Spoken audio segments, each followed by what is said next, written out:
are cases we've been working on for weeks. Ruth, Robin, Matt, and Melissa all have similar stories to tell. I'm pissed. I'm not happy. How can you do that to people?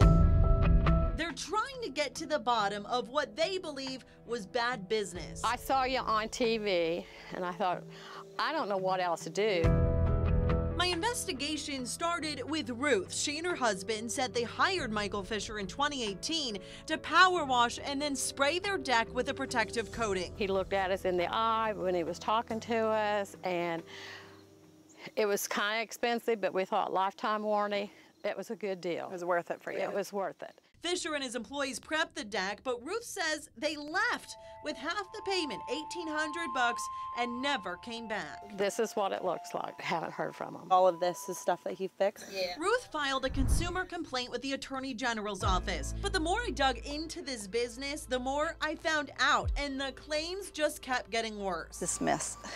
That's what we came back to. Fred and Robin Shield said Fisher actually finished their contracted job. All these chunks over here, when you pan over there, big sections were coming off, and I got some of it up. But when they were unhappy with the $5,000 work and called Fisher back to fix their beloved patio, The phone would ring, nobody would answer.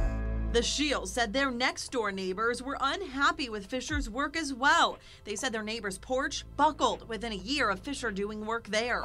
Perhaps the most serious cases, the most expensive, Melissa Stover and Matt Fenn. This is what I'm stuck with. It's an eyesore. It's full of nature. Fenn paid Fisher thousands to replace the concrete throughout his pool with that protective coating. The family barely got to use their pool before it showed signs something was seriously wrong. There were large knots in the coating. The coating had faded from a very dark blue to a very light blue. When Fenn called Fisher asking him to come back out and fix it, Fisher did go back out. It took him months, he and his workers trying to make repairs, but then all of a sudden, Fenn says all contact stopped. I couldn't get a hold of them.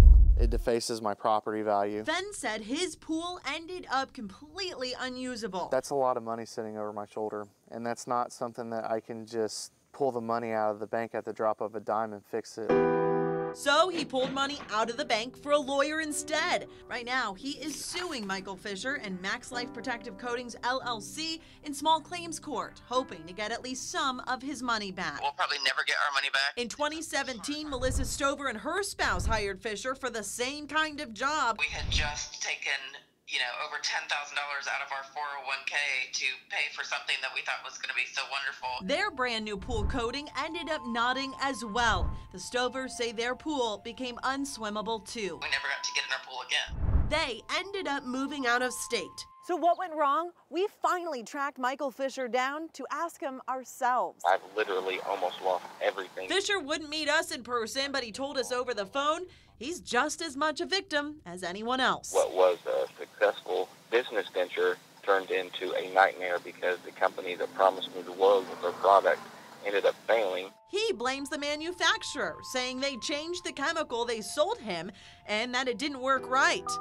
The manufacturer, Scorpion Protective Coating, which is based out of Indiana, told CBS 4 it hasn't changed the product since 1996. A representative sent us a statement well aware of the accusations against Fisher, saying the company told him the product wouldn't work in pools. Quote, Mr. Fisher understood this, and quote, we personally find this lack of personal responsibility abhorrent. I'm sure there's going to be more lawsuits coming down the line. Out their money and now frustrated. He lied to us. Just dumbfounded. We waste money. I don't feel like other people should be taken advantage of. Fisher's former customers are now trying to figure out their next steps. Again, Michael Fisher is facing at least one small claims lawsuit that will go to court later this month. In the meantime, the state attorney general's office says it is investigating. In the studio, I'm Angela Brower, CBS 4 News.